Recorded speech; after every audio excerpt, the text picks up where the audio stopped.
We give you all thine glory. We worship you. My Lord, you are worthy. We give you all honor and glory.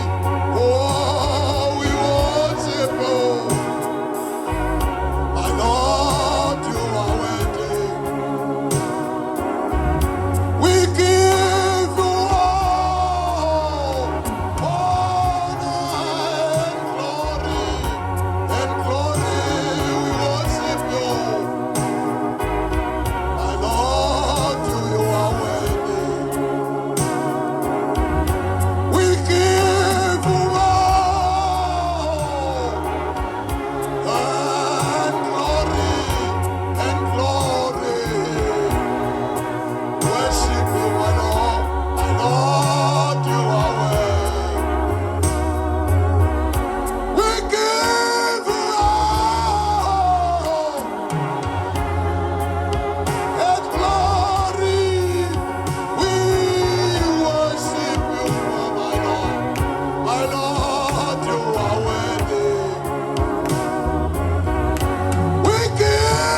lwakho wena wethu udumo nesibongo.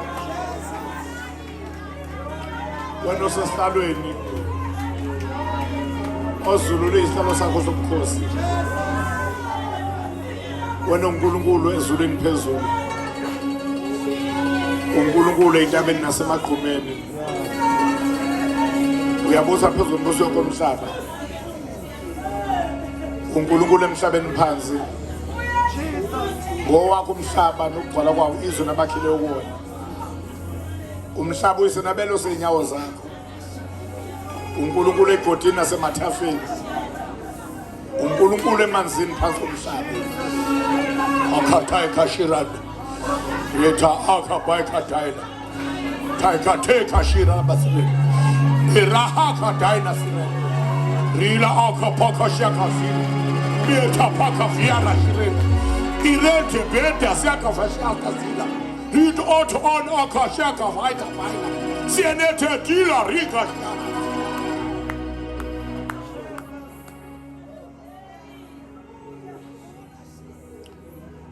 Siyabonga babonga igodla ngiyakhe indodana. Kepha wayinikela ngenxa yethu sonke nokuthi usiphe konke kanye nayo. Sibona ukusipha umoya ongcwele. Ukube ahlale kithi phakade umoya ongcwele. Siyathoba kuwe sithi thatha le platform ngeyakho. Nale nkundla yonke ngeyakho. Nalombhobho ngowakho. Nabantu ngabakho. Ibandla eliyifa lakho. Khazimisa uNkulunkulu Baba kulona. Ngalomyalezo ebusuku khazimisa uNkulunkulu indodana kulona. From start to finish singcwelise moya ongcwele. Sikholele kulo lonke iqiniso moya weqiniso. Sembathise inkazimulo yakho moya wenkazimulo. Simatise ngomsa wakho moya womusa. Sikhulule ngamandla akho moya wenkululeko. Sigcwalise ngokuphila kwakho moya wokuphila. Ngegama lika Jesu Kristu. Siqondise endleleni yonke moya waphakade. Phakathi kwethu khuluma uphilise usindise wophule uqashule yonke imichilo yejoka nezibopho zobubi wambule ukhulule ngomoya okuhlanipha nokuqonda ngomoya wamandla nowamasu ngomoya okwazi nokumesaba uJehova ngomoya wothando nokusikhuza ngomoya okukholwa nowesibindi ngomoya obumnene nowentobeko. This is your platform. Let no one leave this place with a yoke unbroken. Let nobody go back home with a burden unremoved. Let no person go out with a problem unsolved. Let your glory and your presence have all supremacy and gain full ascendancy from start to finish. Arise, O Lord, and let your enemies be scattered. Let your enemies be scattered emkhathini phansi kwenyawo zethu. Let your enemies be scattered emhlabeni phansi kwenyawo zethu, inside and outside the tent. Let your enemies be scattered emanzini phansi komhlaba right under our feet. Let your enemies be scattered emakhaya la suka khona. Let your enemies be scattered in our businesses and workplaces. Let your enemies be scattered in my families and children. Let your enemies be scattered in neighborhood. Let your enemies be scattered. Lapho kubanjwe khona imihlangano. Bonke ababuthanele thina kungengawe uNkulunkulu. Isandla sakho sokunene masibahlakaze. Wena isandla sakho sokunene siyafumana abantu abokuzondayo. Masibafumane. Isandla sakho sokunene siphahlaze sitha masibaphahlaze. Let your enemies be scattered. Ngegama lika Jesu Kristu. Thank you, Father, it is done. In Jesus Christ's name. Amen.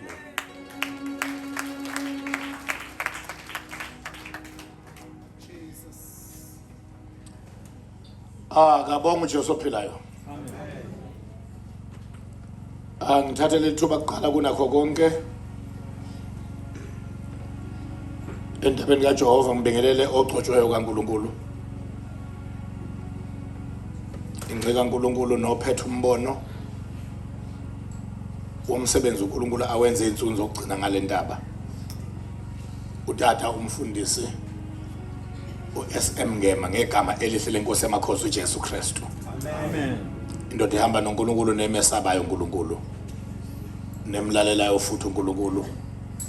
Ngibonga ukuthi ngizoba ingxenye yenkonzo yokubonga uNkulunkulu entabeni ngoLwesihlanu mhla ka-9 enyangeni ka-9 ku-2020 ngebirthday ka-MC. U-MC uvuthe ngabaselwe nje uyazalwa nakweyikamoya nasenyameni. Praise the Lord. Awungibonile le malanga boyiwona ukuthi ukhona ukuthintekayo, sengibonile ibirthday uzozalelwa la kithi. Praise the Lord. Sibingelela kunika uNkulunkulu, simbonga uNkulunkulu futhi ukuthi sidibane ungakayipheli unyaka 2022. Kusasele nje inyangana namanenjana still lo nyaka 2022 unyaka uNkulunkulu azovala ngawo eminingi imilomo yabamelene naye. Izovalwa imilomo, isazovalwa. Eminye izovalwa kuyo lenkonzo. Uyobuyela ekhaya ivaliwe, eminye ivalwe kusasa. Eminye ivalwe kuphela yona lenyanga esele. Imilomo yona izovalwa. Unyaka nje okuzovalwa ngayo le imilomo. Praise the Lord. Sibingelele ubaba uSibiya. Bashada intombi zokunxumalo lapha. Kuleli bandla ke lasesheshe uma umuntu ekwashada intombi yokunxumalo uba uArchdeacon. Uyedwa nje ushada intombazana yokunxumalo ongakabi uArchdeacon, angazi bamenze njani ebubheke khona. Akwenzeki nje la kwantu la esheshi ushada intombazana yokunxumalo ungabi uArchdeacon. uCedric Mthelezi washada intombazana yokunxumalo uArchdeacon njengoba ngikhuluma nje. Ubaba uXaba naye washada intombazana yokunxumalo uArchdeacon. uSibiya washada intombazana yokunxumalo uzoba yini naye. Praise the Lord. Sibingelela umphathi ohlelo ubaba uWiseman ngegama lika Jesu Kristu. Praise the Lord. Ngiyambona ukora Magoli njengomdlali wakho owadlalela iChiefs okwaba nerecord elide lokushaya amagoli unyaka wonke lingavalwa laze lavalwa uFani Madida. Naye lakhe lathatha 14 years lazovalwa uCollins Besuma. Hayi leli lisabehlula ke leli yabana. Bazali base South Africa bayekhetshela nje. Sibingelela obaba nangulo baba nimshilo ubaba ubani lo phuce ikhanda angawucwacwa kahle ngathi izambane ubaba umdlali. Ikosa. Wena ngiyakuyeka wena washada intombi nokuxola ngoba ngiyabona sokuba iArchdeacon.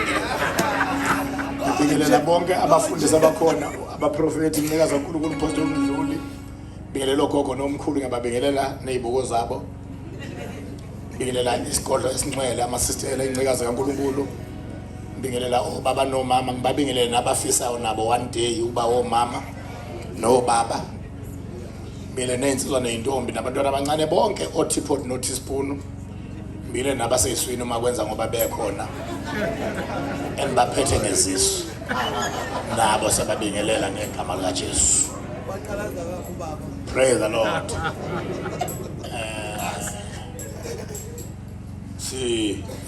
Namhlanje zokhuluma ngesihloko esithi an overcoming church. Ibandla elinqo. Asifunde Matthew chapter 1. Sifunde uverse 3 no verse 5 no 6. Matthew chapter 1 verse 3 uthi uJuda wazala uFaresi noZara kuThamari. Asisho sonke sithi kuThamari. Verse 5. Usukufundile iBhayibheli mawufunde kwazi kwathimula umuntu. Usukulifundwe ngempela. Uverse 5. uSalmon wazala uBoaz kuRahab. Asithi kuRahab. uBoaz wazala uObed kuRuth. Asithi kuRuth. Uverse 6. uJesai wazala uDavid inkosi. uDavid wazala uSolomon kumka Uriya. Asithi sonke kumka Uriya. Inkosi ayibusiswe ukufunda kwezwi layo. Inhlanganiso yonke ithi amen. Uma iBhayibheli likhuluma ngowesifazane, likhuluma kwi-law of double reference. Likhuluma liqonde yena ngqo lo wesifazane likhuluma ngaye. Liphinde likhulume as a symbol and a representative of God's church. Ngoba ibandla li represent or symbolize owesifazane. Jesus. Ibandla lingumakoti wewundlu. Jesus. Alibonge igama lika Jesu. Amen. I want us to view ukufakwa kwalabo besifazane ukuthi bakwazi kanjani ukungena la. Ngoba angenwa nje la. Yo. Esifunde khona. Umumo wesifazane angenwa nje. If you look and read this chapter, verse 1, we are verse 16. Amadoda odwa lapha lwela isiwokho samadoda. Dwele room 8. Abesifazane bawu4 kuphela. Futhi akekho wesifazane kulabo abafakiwe owafakwa kuhamba kahle ngoba awuqualify ukungena la uma izinto zonke kwazakho zayihamba kahle. Ngeke kube wesifazane ongena la into zakho zihambe kahle. Laba bonke abangenela ukhona into eyabekwa phambi kwabo yama yavimba banqoba. They are a symbol of an overcoming church. Jesus. Prophetic of overcoming times of the church. Ukuthi uNkulunkulu umisele ibandla ikhathi zokunqoba kuma area anhlobo nhlobo. Jesus. Ezinto ibandla elihlaselwa neliphahlwa ngazo. Shout hallelujah. Hallelujah. Shout hallelujah. Hallelujah. Oqala uThamar omele ibandla nekholwa elinqoba izinto ezilokhu zilishaye iphindelela. Ngizothi namhlanje ibandla lizongena kwi-phase yokunqoba izinto. Namakholwa azongena kwi-phase yokunqoba izinto ebeyiwashaya iphinda. Jesus.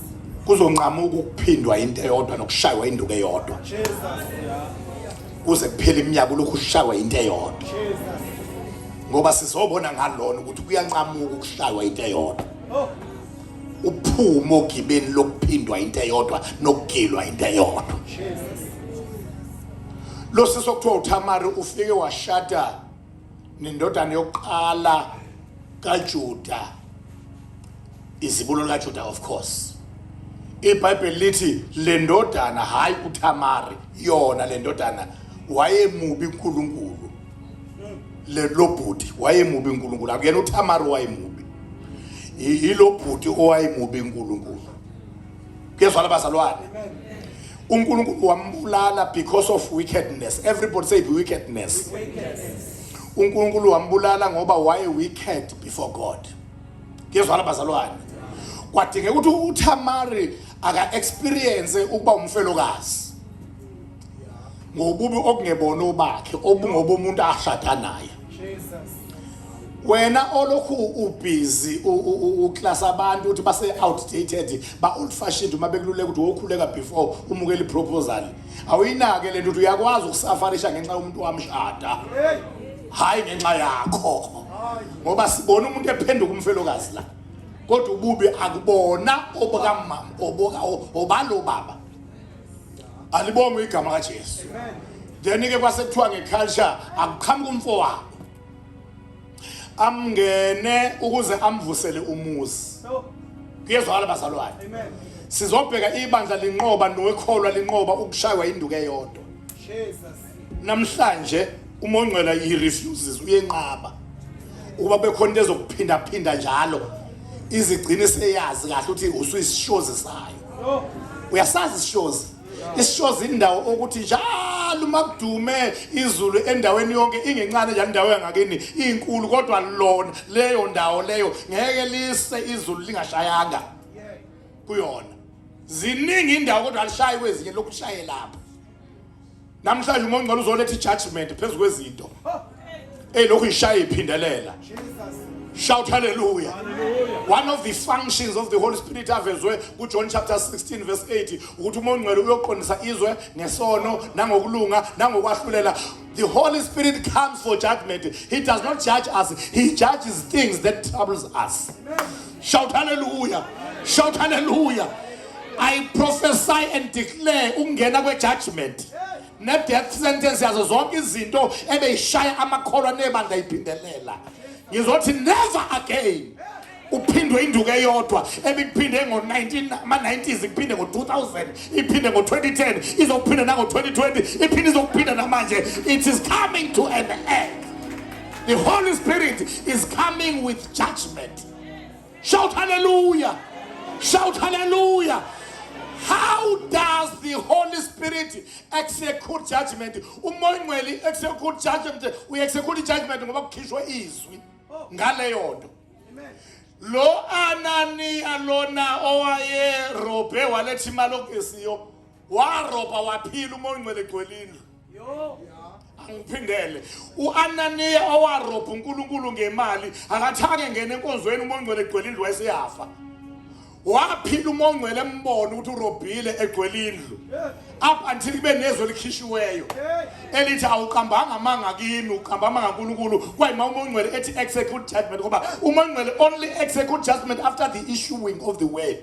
Tonight I am issuing the word upon izinto eyishaya iphindelela ngithi they are all coming to the end emsebenzini wakho. They are coming to the end ekhaya. They are coming to the end kwiministry yakho. They are coming to an end emsebenzini wakho. They are coming to the end emzimbeni. They are coming to the end ebhizinisini yakho. They are coming to the end ebandleni. They are coming to an end kuma properties ethu. Yonke into ebikade iphindelela ishaya ngenduku eyodwa iyanqamuka namhlanje. Obekushaya thina kuzoshayeka khona.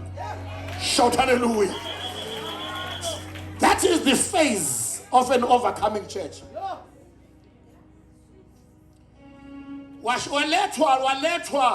Walethwa lo myeni wesibili ongumfowabo ke olandela lo omdala. Lo omdala ufe ngenxa ye wickedness. Kanti nalo wesibili uzofa. Amazuthamara uzophindwa induku eyodwa. Lento esidila namhla uzophindwa induku eyodwa. Uzofelwa abe umfelokazi thutha lokho eshawe nje induku eyodwa. Uyazi mawusha induku eyodwa unabantu okhwezana kubangathi awulona ikholwa. Bakhona nabanye abathi awukwazi nakuthanda ukuthi khona nabangakwazi nakuthandaza abavicamaze ukuthi kodwa ukuthandaza kodwa uyathandaza nje. Uzohlulelwe na abantu okufanele ngabe kwawena. Mhlawumbe noba bafundisa umthandazo kosuka nowamfundisa umthandazo athi kodwa ukuthandaza usathandaza. Ngoba ukuphindwa induku yethu kubukanisa nabantu. Ukuphindwa induku yethu kwenza kube ngathi awuna uNkulunkulu. Unaye engakulahlanga nje. Enawe. Shout hallelujah. Wafika lona oqala ufeke ngenxa wickedness okwesibili wayene weakness yomona. Everybody say weakness. Ngifuna sibuke ukuthi kokubili wickedness ne weakness kuyabulala. Lona ubulawe wickedness lo ubulawe weakness lo. I-weakness yalona umona. Sake ngasindiswa mina ngasindiswa ebandleni elithi khona izona ezincane lenkulu. Angazi mhlawumbe wona waba nenhlanhla. Wasindiswa ebandleni elingenaso isikali sezona. Ibandla ngasindiswa kulona manje lithi khona izona ezincane. Lalize lishumene nevesi lapha esihlabeleni kahle zaSolomon ukuthi ngibambeleni impungushe ezincane ezilizwe bese kuthiwa ezinye izona ezincane zibizwe ngeimpungushe ezincane. Bese kuthiwa inkulu okufeba nokuthakatha. Nokweba ezincane izono. Bese kuthiwa ezincane nje bazalwane njengomona nenkani ezincane nje. Webazalwane. No uyovuka sewuphelile uma uthi khona izona ezincane. Futhi lezi engabonwa ngitshele mina lezi engabonwa izona ezinkulu kunalezi ezibonwayo. Sengizokusiza mahala ngoba engathithi inkinga ikuyileyo ukuthi sithiwe singabantu bakamoya kanti sisenyameni. Uyabona lezi engabonwa izono ezinkulu kunezibonwayo ngitshele mina ngoba okungabonwa ikhona okwavela kukho okubonwayo. Okungabonwa ikhona okunamandla kunokubonwayo. Lo bhuti lona wayengenayo weakness enye ngaphandle weakness yomona. Wathi masehlangana nalomkamfowabo ngoba wayazi order of the family ukuthi uma kuhlalisisa kumkamfowabo ingane izokubizwa ngaye. Izobizwa ngumfowabo ngoba uvisela umfowabo indlu. Kusho iBhayibheli lami nelakho ke lokho akusho mina ukuthi wathi uma esehlangana naye wachithela phansi kusho iBhayibheli. Lithi wachithela phansi ngoba ebona imbewu lena kuzoba inzalo kamfowabo. kwaba kubi lokho emehlweni kaNkulunkulu. uNkulunkulu wambulala umfazi futhi waphindwa induku eyodwa ngephutha lendoda. Nelokuqala njalo futhi ubebe umfelokazi ngoba indoda kuyiyona njani embi. Nowesibili usewumfelokazi ngenxa ukuthi indoda kuyiyona eyenze okubi kuNkulunkulu. Kwathi umuntu lo mfelokazi ke manje akahlale ngesithembiso asinikezwe ubabezala. Ubabezala ukhuluma into ezonishoka ngenani lendlini. Uthi akahlale lo mfelokazi alinde ubhuti omncane usakhula. Olufunda kahle iBhayibheli uGenesis 37 ngoba uma umuntu engalifunda iBhayibheli uthi ukhuluma into eseBhayibhelini acabanga ukuthi uxoxa indaba oyithola kwenye movie. Cha ngikhuluma ngento eseBhayibhelini yobazalwane. Uthi ubabezala umakoti akalinde undodana osakhula omncane onjani bazalwane. Ngenkathi lo makoti elinde lo ndodana kwayena njalo umakoti akayekile ukwenza njani kwayena. Yabona uyakhula umakoti kodwa ulinde ingane ekhulayo ebe enjani kwayena. Abantu abakhulayo balindana. Ahlale ethembeni ke. Uyabona kungcono ungamthembisa umuntu kunoba umthembise ngoba umuntu olinda engethembe lutho ulinda kamnandi nje abe free. Futhi uba strength sokungalindeli lutho. Bese bakhona iweakness yokulindela lutho. Uyabona bongakhetha abantu abasha ababili lapha amantombazane kube khona othenjiswa insizwa umshado la ebandleni bonke abaphathi bazi. Bese bakhona okholwa engathenjiswe lutho nje. Ubu strong babo nje empilweni yokukholwa buzufana. Lona okholwa ethenjiswa umshado wazi ukuthi kolunga ukholwa ebheka ukuthi kolunga nini. Lona ongathenjiswa lutho eyikholelwa nje. Alibonge igama Jesu. Uthi noma kwehlela noma kwenyuka ngizohamba naye. Lona obheke yena akuthenjiswe ubhizi uyakhasta izinto zonke ezivimba kuba ngiyakhasta konke. Okuvimba kuba umyeni wami into zonke ayihlanganisa bengahlangani. Eyakhe ifaith la ikhasteni nje ngoba akezwa kahle into iyiyo noNkulunkulu akamboni uye kungenzekile akuthenjisiweyo. Bamphilisa kabi ke lo mama waphinde ethenjiswe ukuthi uma ekhula lo mfana uzonikwa yena. Kanti umfana lokhu usuku olungafiki uzokhula umfana. Ngoba lokhu usuku olungafiki. Wakhula umfana. Wakhula umfana wabona ubabezala ukuthi ukhulile, wabona yilo makoti othenjisa ukuthi ukhulile. Wangabe samnika njengokumthembisa kwakhe. Overcoming church, everybody say overcoming church. Wangamnika. Uma engamniki akasho ukuthi izathu sokungamniki ngoba umdala kakhulu cha. Ngicela ukukusiza mahala. uNkulunkulu akanayo iproblem yokuthi ubani oshado ongakanani noma ngwesilisa noma usifazana ubani omdala kunobani kangakanani. Kodwa yini problem ikhona. Iproblem umuntu onenkinga ngomuntu oshado omunye umuntu omdala kunaye. Umuntu uyabuza uNkulunkulu ukuthi ngenkathi bekhuluma thatha umuntu omshiya ngo15 okushiya ngo15 years umfana uvelelo wabantu okhonza nabo kanti uthi bayakholwa. Nokade ubezwe bekhuluma ngezilimi bazokutshela ukuthi le ngigidlo silandele yona. Ngoba noma uNkulunkulu engenankinga kodwa umuntu unjani bazalwane yena umuntu unenkinga. Umuntu nje unayo inkinga. Thatha ubaba omdala okushiya ngo15 ka30 or 40 years owayifelelwa inkosikazi ingabe wafelwa ngabe kwaba njani bazothi kodwa kuzo zonke insizwe ezikhona ingane isikholwe kahle kanje ingane isizwe othathwa ilela khehla. Uma engakhuluma kabi ngengane akhulume ngale khehla lazi la gosha kalike. Yesu labazalwane. uNkulunkulu njalo akakasho lutho uthule kodwa abantu banjani ngoba abantu ngeage noma bekuthiwa umfazana omdala wesilisa omdala abantu bane problem ngeage. Ngizokutshela ngabantu people turn people ubusuthi purpose. Kuvamile ukuthi i-approval of the people iphambane ne-purpose kaNkulunkulu. And kuvamile futhi i-purpose iphambane ne-approval yabantu. Usuku unenhlanhla ingazi wayithatha apho ungiphe nami uma sibonana. Uma kuzohlangana kokubili approval of the people ne-purpose ihambisanile. Uma abantu bezothi bekubheka wena nomuntu omthathile bethi hey abave befanelana kuthi kuma kuyiwa ku-purpose kaNkulunkulu uthola ukuthi icebo liyafezeka. Kuvamile akuvamile. Uma ke kwaqondana hawo wongibona nami ngicobelele. Kuvama ukuthi o-approve abantu i-purpose iphambana. Noma ofithe i-purpose ukuthi abantu ba-disapprove.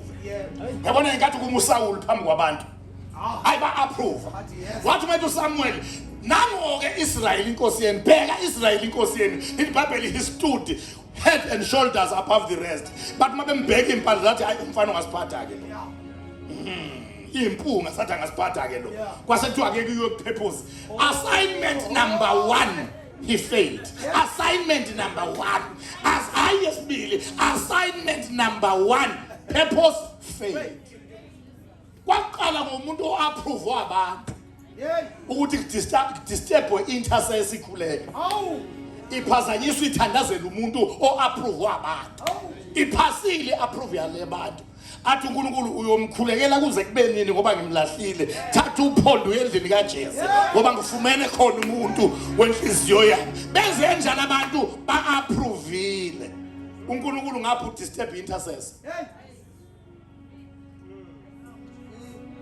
wena uzogqotshwa abantu uzogqotshwa umuntu odisapprove wabantu 17-year-old boy abantu bathi awungeke ukubone lokho nakwamhlola uNkulunkulu wamgcoba wamlinda ngoba abantu ngeke bevume ukuthi abaphathe uDavid wamgcoba wamlinda uthe uma esena age 30 wayimayiphathisizwe kuvama ukuphambana iapproval yabantu nepurpose kaNkulunkulu kodwa uNkulunkulu akangena kulento ye-age abantu lo sisi ngoba ubethekisiwe angosize mahala akakhaleli ukuthola lo mfana okade ekhula ngoba egcwele ilast akacwela inkanuko ipressure yomuntu oshadile wangalesa sikhathi ukuthi angahambe emhlabeni engashiyanga the fruit of the womb lo mama akakhathalele age namfana nabhuti nasisi ukhalela thethela ukuthi umyeni wami oqala uhambe ngingatholanga sithelo sesisu kuye umyeni wami wesibili wadlula emhlabeni ngingatholanga sithelo nakho ngizoba inhlekisa ngizoba usifazane oyozongena egodini ngashiyanga lutho ngemuva uma sencishwa lo amthengisi akekho omunye olandela lo wathi I have to overcome this issue angikwazi ukuhamba emhlabeni bengathi angifikanga alibonga igama laJesu uNkabi walungisela igoli eli offside wayakha i-offside goal iBhayibheli waqhokeza isifebe waya lapho uyisezala elusela ngakhona wafika wahlala lapho indlela kaYesezala idlula ngakhona ngoba zikhona ingubo ezigqokelwa okuthile angisize mahala eBhayibhelini ikhona idress code ayiqali lapha yana kuGenesis sekuya lo musazane eyocuthela ngoba khona ingubo zokucutha eyocuthela uyisezala iqala nje khona kusona uAdam noEva okwathi begqokile uNkulunkulu wehla wabakhumulisa begqokile waphindwa bagqokisa kodwa ebakhumulise begqokile ngoba ikhona idress code eBhayibhelini bakhunyulwa begqokile baqala phansi bagqokiswa kade begqokile ngoba ikhona idress code nakuzaga 7 kuthona usizo kuthiwa uqamekele emakhumbini onke nangu lapha kuthiwa naye ugqokeze isifebe njengalo mama uma fika uyisezala uJuda abone lo makoti wakwakhe umalokazana acabanga ukuthi isifebe ngoba usuku wagqoka njengaso naye iBhayibheli wathi ufuna ukungena kuye wayesethi umakoti ngicela unginikeze lento oyiphethe indandatho nentonga kube isibambiso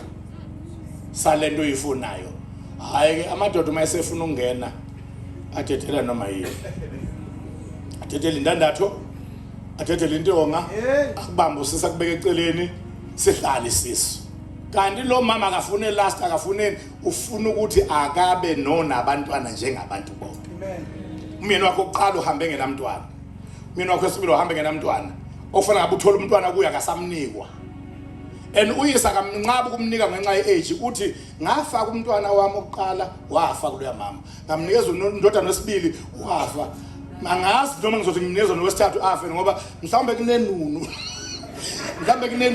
lo mama edla abantwana bakhe praise the Lord okay uma behlangana noyisezala sahlala isisu shout hallelujah sadela ukuhlala nje lithi iBhayibheli uJuda wahamba emfuna all over ethi khona usifazana oyisebelende bathi akho sivebe kule ndawo and sasingekho ngempela kwakusuka umuntu ongeyiso wagqokisa okwaso sona nje isifebe sasingekho ingakho safuna sasayekho uma sekhuleleke umamezale umakoti usethu izezale bayijaji lefamily ze-family man useyijaji ukuthi ngithi anginibize umndeni wonke sizokhuluma nanti udaba likamakoti umakoti ugangile lapha umakoti weqe ugange manje ke sithatha isinqumo ningisizilana ukuthi sigwebe kanjani umuntu oyenza obubo obunjena uma sekuyithuba likamakoti uthi ayiphendulele uthi umakoti ngiyayizwa yonke into eyicale ngibekwa lona nginqabile ukuthi ngingonile impela kodwa umuntu owenze kimi umnikazi walezi zinto esebeka intonga nendandatho phambi kwaJuda wathi uma erecognize ukuthi into zakhe lezi esethi awu impela wena ulungile kunami lithi iBhayibheli akaphindanga wamazi okhomba ukuthi abaphindanga bahlangana kodwa igoal kamakoti yokungafi engatholanga ithelo ngizoprofeta namhlanje singena kwiphase akakho umuntu ozo-exita lo mhlaba kungenzekanga i-purpose ne-destiny yakhe izinto ebeyivimba lo makoti lona akaze kwathiwa akathola abantwana ngenxa yephutha lakhe. It's in the Bible. Oqala kwafa umyeni wakhe ngoba wayemubi yena phambi kaNkulunkulu. Okwesibili wafa umyeni wakhe ngoba kube kubi akwenzile yena phambi kaNkulunkulu. Lona sekuzoba nepurpose engafezeki yobufazi bakhe ngenxa yamaphutha abanye abantu. Namhlanje ngithi uMongcwele is bringing judgment upon every action. Evela emkhathini, evela kuma families, evela kwaba operators, evela kubathakathi, evela kwabamakayo, anything opposing i-destiny, ne-plan, ne-purpose kaNkulunkulu ngawe namhlanje is judged. Shout hallelujah. Akukho nto yicebo lakhe ezovinjwa ngawe. Shout hallelujah. Abavimbayo kuzofa bona.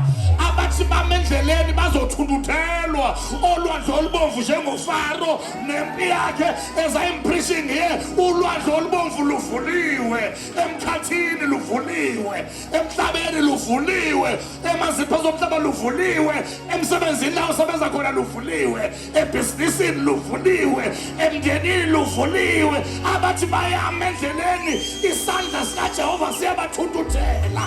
Shout hallelujah.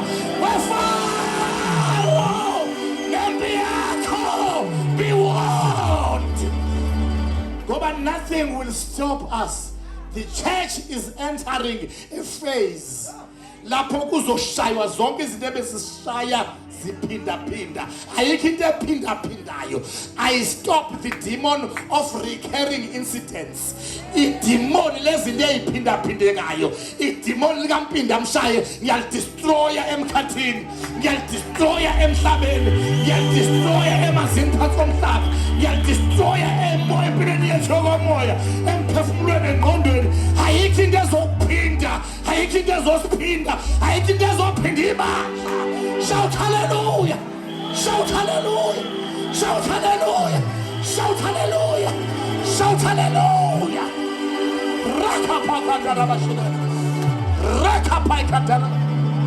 We are not talking about a woman here. We are talking about an overcoming church.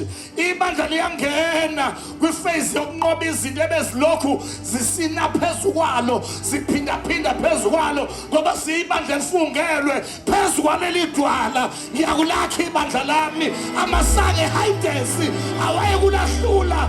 From today is the day of manifestation. Yokubonakala izinto ebeyiphinda-phinda zinqamuka. Shaka payithathayo. Sekazela rabashirani. After that incident, watenta uThamar. Njengabesifazane bonke waba nabantwana ababili. Awuthi ngutshele uma udepriviwe nomuntu otshelwe izitha uNkulunkulu azokubuyisela kodwa yokubuyisa ukuphindiwe.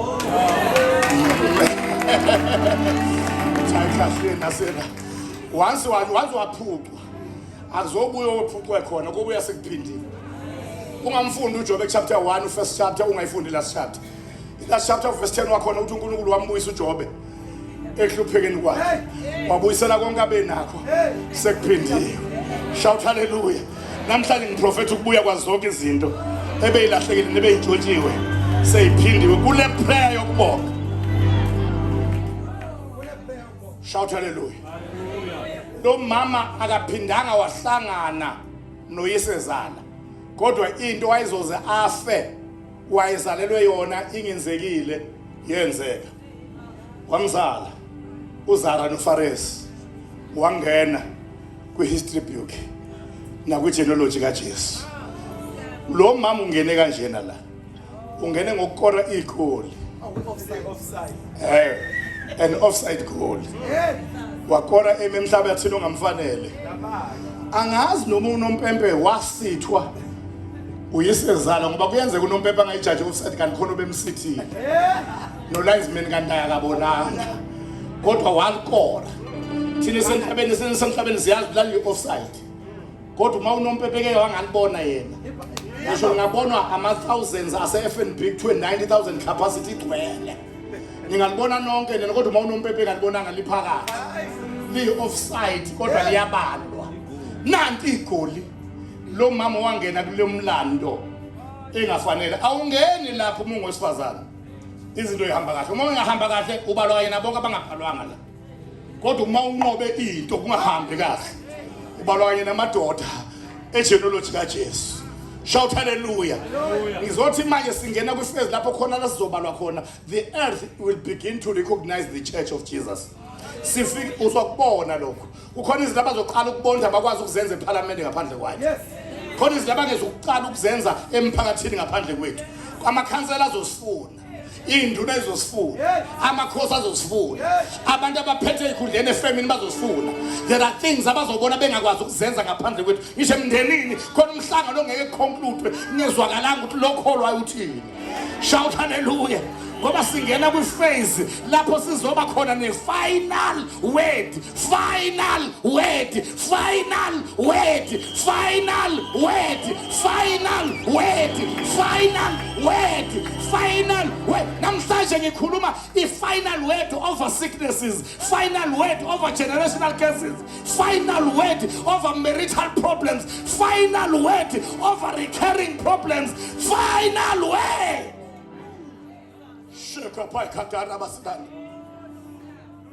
Ungene uThamar wangena ngegoli le offside bakhuluma bazibayeka bathi wayefuna ingane encane thomehlo wasukela ikhehla. Uyazi inkathi bethi wayefuna ingane encane thomehlo ingane encane wasukela ikhehla wavela wabadlalisa kakhulu abantwana bakhe. Athi Sara Faris Sara wahlula ingane encane wavela wayekhehleni Zara. Uyabona mabelo bekhuluma ngokuthi unjani thatha into iniwe uyidlalise. Sizophuma nezinto zethu ezoyidlalisa la. Bakhulume baze bayeke sidlalise sikunikile. Zara Faris uyazi yini eyenza uSara wayikhethela yena uqamba ingane igama liqanjwa umfazi ngakumajuda amaHebrew. Uqanjwa indoda. Kodwa kwathi makuzalo uIsaac wayicelela yena uSara uthi baba ngicela ukuthi ingane iqanjwe yimini igama. Uyazi ngani lithi iBhayibheli uSara wayesehlekwe kakhulu. Washo naye wathi ngihlekwe kakhulu manje sekuhleka mina. Washo let me name the child ngoba akuwena ababohlekiwe akuyona indoda ehlekwayo uma abantwana bengathola osifazane. Ngicela unginikeze ithuba lokuqamba igama ngoba akuhlekwa ngawena kuhlekwe mina. uNkulunkulu will give you a chance yokuqamba into zakhe igama. Shout hallelujah. Shout hallelujah. Shout hallelujah. Wathi igama lalo mfana ulafter ngoba ngihlekwe kakhulu manje sekuhleka mina. Namhlanje sekuhleka thina. From now sekuhleka thina. Shout hallelujah. Wesifazana oqala owesibili ovezwayo ilona okuthiwa uBoaz wamzala kuRuth. Ngizwala bazalwane. Amen. Wamzala kubani bazalwane? uRuth lona akukho nto ke ebhedayo ngokwe character ebalwa kuyena kodwa wabamba imfihlo yoku-overcome i-territorial spirit. Uninazala wafika enendoda esuka eBethlehem eJuda eya lapha kulelazwe. Wathi uma efika kulelazwe indoda ezele kuyo laba abafana ababili amadodana akhe amabili yafika yashada noRuth enye yashada noOrpa. Uma yafika indoda kaninazala yafa. uRuth washada nalena nawe yenze njani yafa. uOrpa washada nalena enye nawe yenze njani yafa. Wathi uRuth uma esebuka bonke bengabafelokazi unina zalo umfelokazi umnakwabo umfelokazi uyu umfelokazi wathi le nkinga ayikho kule family, it's not a generational curse. Ayikho kule family engashadela kuyona. Le nkinga kule ndawo esikuyo. Yabona le ndawo lena khona inkinga ngale ndawo. Webazalwane, ibandla laNkulunkulu ngeke libizwe ngabanqobi lingakakwazi ukudetecta nokudiscern i-territorial problem.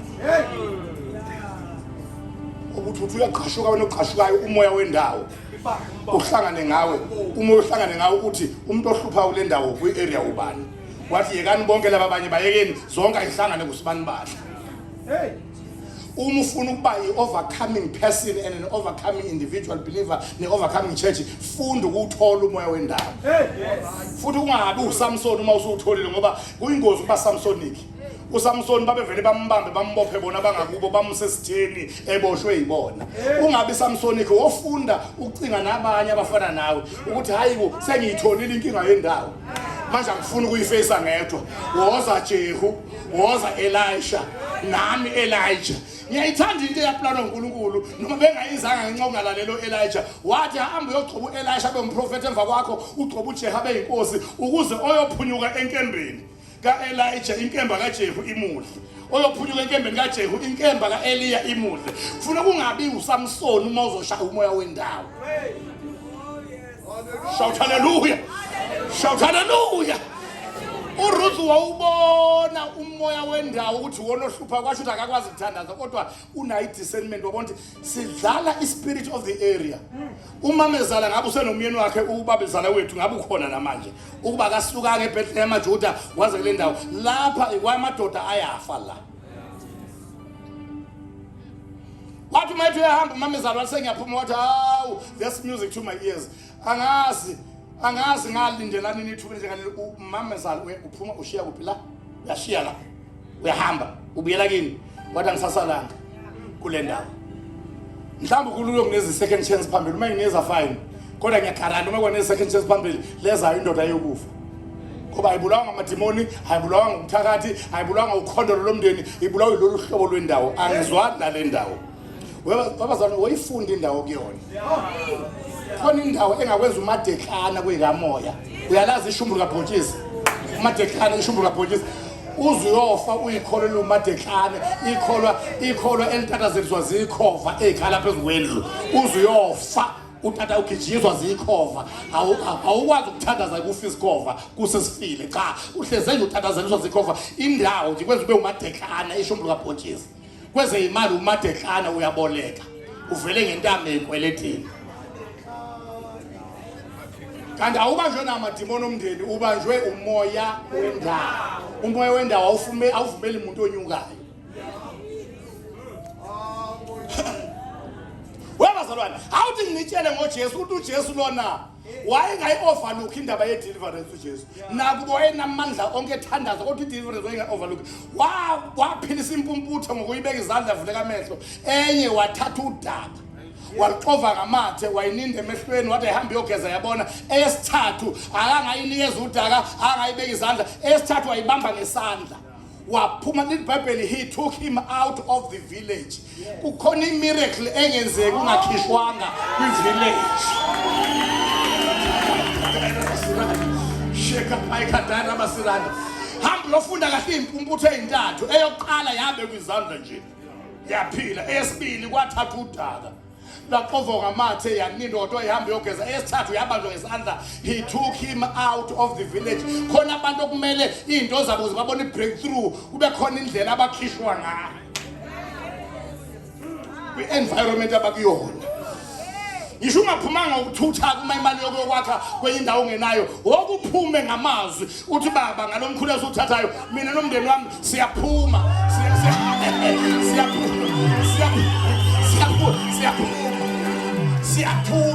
siyathuta hey obani abasondeza yona thutha lapho wakhe khona thutha lapho wakhe khona thutha lapho wakhe khona haleluya thutha lapho wakhe khona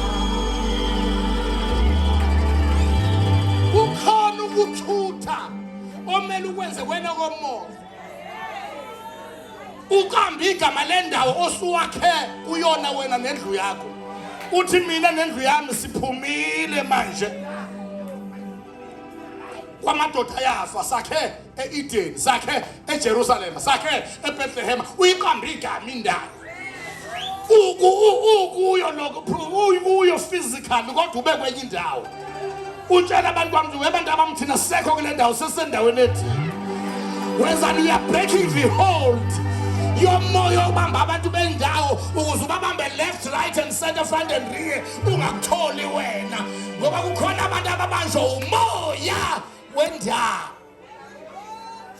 ongathandaza kube ngathi awukwazi ukuthandaza kanti akekho umuntu othandaza njengawe ukuthi uproblem awukadili nomoya wendawo.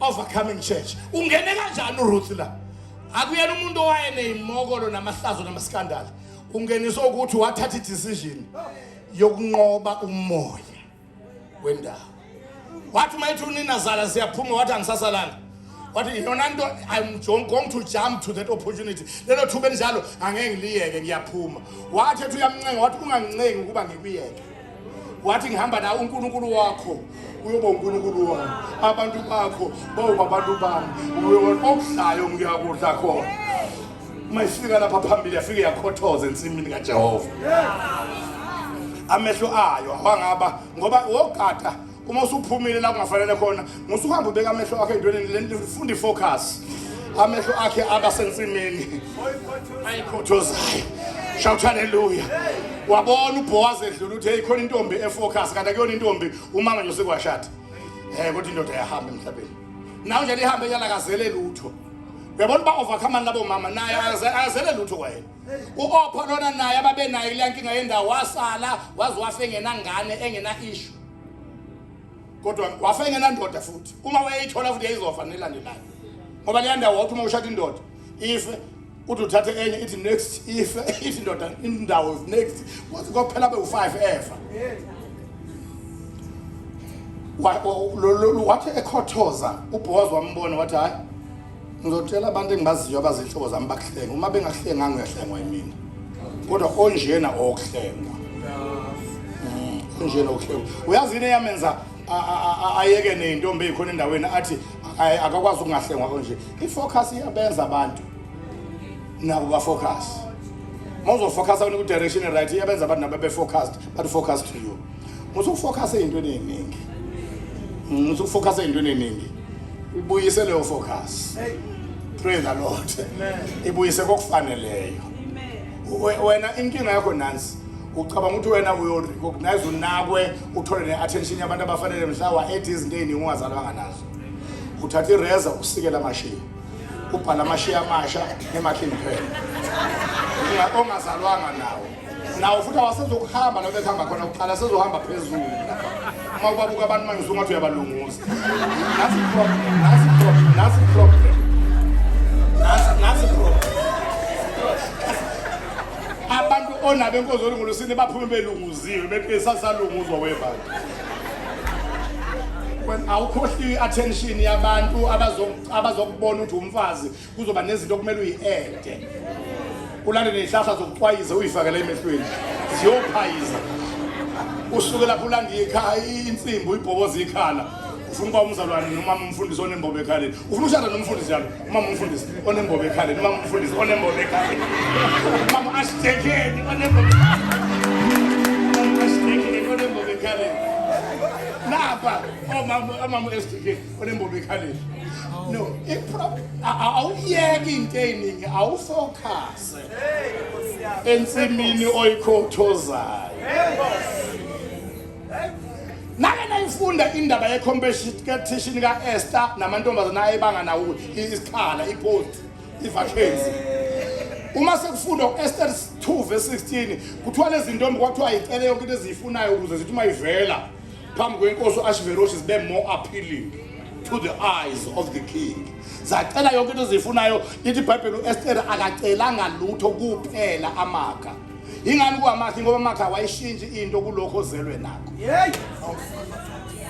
iproblem yomuntu osazana namhlanje ngisho ekukholwa uyozashunyezwa ongakholwa uNkulunkulu athatha umuntu ongakholwa amenze abe uMiss World natural inwele zingaediwe uzozibini amashiya engaediwe amehlo engaediwe azayoshola phansi kodwa uma sekuvela unobuhle omhedeni okholwe uNkulunkulu kulento amenze wayiyona from top to toe beyimaka uzozwa lo okholwayo ke ongezwa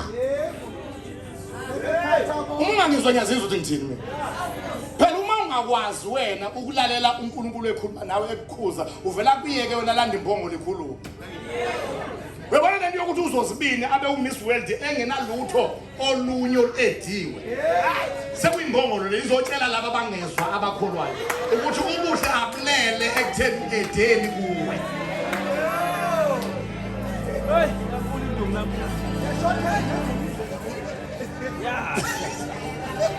praise the Lord.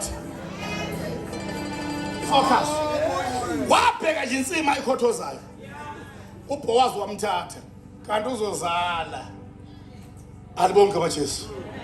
Wazala uRuth wangena kwihistory book. Wangena ngokuovercome iproblem yokungabi nangane, ungabi na fruit of the womb. Nokufelwa umyeni. Yena way overcome ngokushintsha environment. Wena ungangabi nayo imali yokushintsha yokwakha kwenye indawo kodwa ungashintsha kwelo komoya. Yes, ungashintsha kwelo komoya. Alibonge igama laJesu. Ngoba kukhona izinto okumele udile nazo kwelo komoya ngisho ngabe kuthiwa awukazi uzwe umuntu ekhuluma ngazo la enikhoza khona ngoba ubuzenzise emabandleni bukamoya bukhulu kakhulu. Uzozwa bengakhulumi lutho ngokuthi uthelele ekholwa ebelele nomuntu wesilisa noma ebelele nomuntu wesifazane ucabanga ukuthi wena wedwa angingasho kodwa yimina ngedwa yana uNkulunkulu mani uthi wenkosi ngiza kuwena ngoba leli khanda okungena kulo lamaphupho nalo buchopho okungena kubo lamaphupho nale ngqondo okungena kulo lamaphupho kwenziwe uwena akwazi ufike kwenziwe uwena bese masengilele kudlala ama-DVD amadimoni ezocansi ngiyithole emina ngilali nandoda ebusuku khona indoda eqhamukayo kunomuntu odlala ama-DVD la kule DVD player yami ngizothi inkosi awulethi ingilosi zakho uma ngilele zibuyele ikhanda lami ngazonke ukuze ngasuka umuntu ezongena kwi-DVD player angayenzanga adlale ama-DVD akomunye umuzi awudlale kowami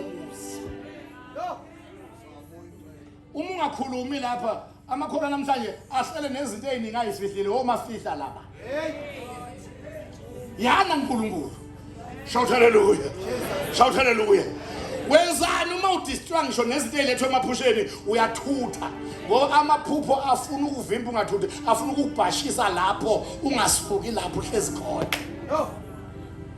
uma ungangizwa njalo ngeke uzithini khona umuntu okuthi sekuzofika umsebenzi aphuphelele umuntu wesilisa lo msebenzi ushabalala uma kunento enhle okumele yenzeke aphuphelele nosifazane kube khona into eshabalalayo amaphupho esex umuntu ongamazi ukuthi ubani amaphupho athunyelwe ukuba amadimoni abe nama-grounds eclaim ukuthi wena ufanele ukuthola leyo nto ngoba unje kanti awunjalo ufakiwe I declare tonight ngizothi mina ibala lingena kwi-phase ye-victory alizodlala izinto engaplanwanga owalenza nowalibiza never again awuzodlala into evela kongakubizanga shout hallelujah umsebenzi oplanelwa wena uyofika ubone ngamehlo enyama uphathe zalo zokonyama izinto esiziplanelwe zoze zofika siyibone ngamehlo enyama siyiphathe ayizoqedwe emaphusheni zingafikile uRuth washada wathola umntwana owesithathu uRahab owanqoba iproblem nge-decision making yabona inkathi edecide nje besafika inhlolo ehamba noNkulunkulu wababona bengena wathi laba ama-client amahlukile kulaba nabo bahlukile kuma-client ami laba angizobabeka la kule mbhede ngilalisa kona ama-client ngizobabeka ekameleni eliphezulu wabeka iy'nhloli zikaJehova ekameleni eliphezulu kwafika amabutho enkosi athi kunamadoda angene lapha kwakho azinhloli inkosi ithi walethe kuyona wathi hayi niqinisile bafikile bangene la lo msebenzi wakhe-ke ufebe bunamanga nje akekho umuntu ongaba nabufebe ngabe namanga nonganamanga angabi nabufebe ufebe ngisho kuthiwa indoda ngisho ukuthi usifazane uma nje unobufebe unamanga ngisho sendoda esebenzele ukuthi anginamfazi umfazi wami washa umphezulu washa wahamba umfazi wami washa umphezulu.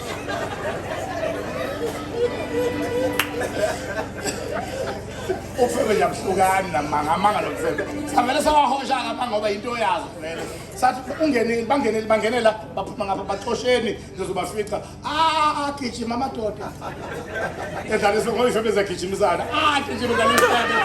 Ifebe intentwazo ke ziyagijimisana.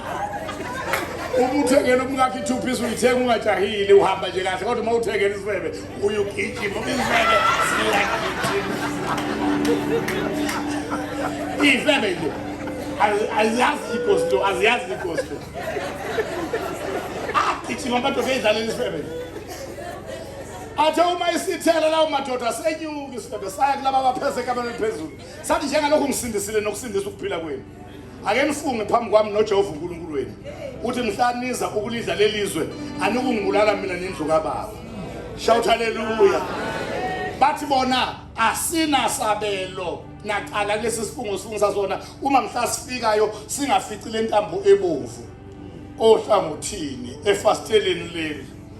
Ifebe ziyashesha sayithatha manje ntambo. Bathi bephuma yayile ngohlangothini. Lasha ngoba lokhu usuku olungafiki lafika ilanga lokuhlasela. Lahlasela iJericho bafa abantu kwakhalwa ngapha.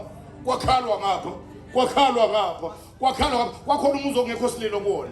Manje uyobheka ukuthi lo muzi ongekho sililo yini ohlangothini kunentambo lokhu iphephezele ebomvu. Kanti prophet ukusindwa kanjani? Usinda ngombala obomvu uphuma ohlangothini. Uphuma ngegazi liphuma ohlangothini. Shout hallelujah. Say prophet insindisa isifebe kwasinda wonke umuntu ongaphakathi kwendlu enentambo ebomvu elengohlangothini. Baphuma. Uma bephuma uyazi ubalo uthiwa umahosha umaqwayisi. What decided there and then? Wathi lesi sizwe sengihamba naso manje. Kuneyintombi zakhona azijoli zizongena emshadweni. Of course mina bengiyimess yamadoda. Ngenxa lempilo bengiyiphila. Kodwa ngizobuka zona nje. Uma kuya ngokuthi ukungajoli kuyambulala umuntu angifeke. Kodwa ngofa kahle ngiphumile kule yada. Ngamane ngife kodwa ngofa kahle ngiphumile. Abantu ke abenza psychology bathi ku21 days uyayiqala ihabit entsha uyibreak ihabit endala. Lo sisi ubhizi ubukana nosisi abaphila impilo eclean kanti uyaphela u21 days nehabit yokungalala ungatholanga ndoda yabreakeka. Kwathiwa inyanga kwathiwa unyaka kwathiwa imibili kwabe emithathu kwaye emine yaqhamuka indoda from a royal family. Jobe ebhalwa nje uvela kwi-royal family yakwaJuda la. Yamshada. Uzumbuka uNkulunkulu madoda uma ekuphi ukunqoba. An ex-prostitute. Kodwa wazoshadela ebukhosini. Lapho mama bezuma bembingelela bengena khona esangweni bethi Ndlovukazi. Besho kwiformer prostitute. Uyamuza uNkulunkulu wethu. Ongithathe down. Ngingelutho. Shekadara angibekela. Angizi umuntu. Shout hallelujah. Wangagcina lapho ngedecision ayithathayo to honor God of these people ngoba losifazana akabalandelanga ngenxa yokuthi bangamaqhawe wabalandela ngokuthi ukhuluma ngoNkulunkulu abuthi ngibona ukuthi uNkulunkulu wenu kwase kwahlala isizwe wazala wangena ku-history book. Okugcina omele overcoming church overcome kwekholwa nebala overcome ukukholwa kunestigma umka Uriya. Uyabona ke ngisho ukuthi unamakholwa aphila impilo engcwele kanjani awuphephile uma kunestigma owazela sona ngoba umona lo wenza abantu uma uke wabedlula ngesipho nenkonzo ethilo nayo bese begijima beyolanda la amafayela akho. Senze nesizakala nje ngosibanibani senikhohliwe anisamazi usibanibani. Umka Uriya wayegezela abesifazane bathi wayegeza ngamabomu wayemazi uDavid uthi njalo uma kuliphiwe indabuko. Abesilisa bethi uDavid yena kwaba iphutha lakhe wayengayanga ngani impilo amanye amadoda egeza empini. Niyayazi lento okuthiwa i-gender syndrome yokuthi umuntu usola lento euhlangothi lwakhe kuphela. Abesifazane ababona iphutha kuDavid bathi uyena lo mama wayevele eseTV ni vele. Ukuthi uDavid nje a display phambi kwakhe. abesilisa bona bathi yena uDavid yena uqobo uzazi zasisha kanti ngoba wabona kwakanye ukuthi inquni ngasabuyeli ngane endlini uselokhu ebuka futhi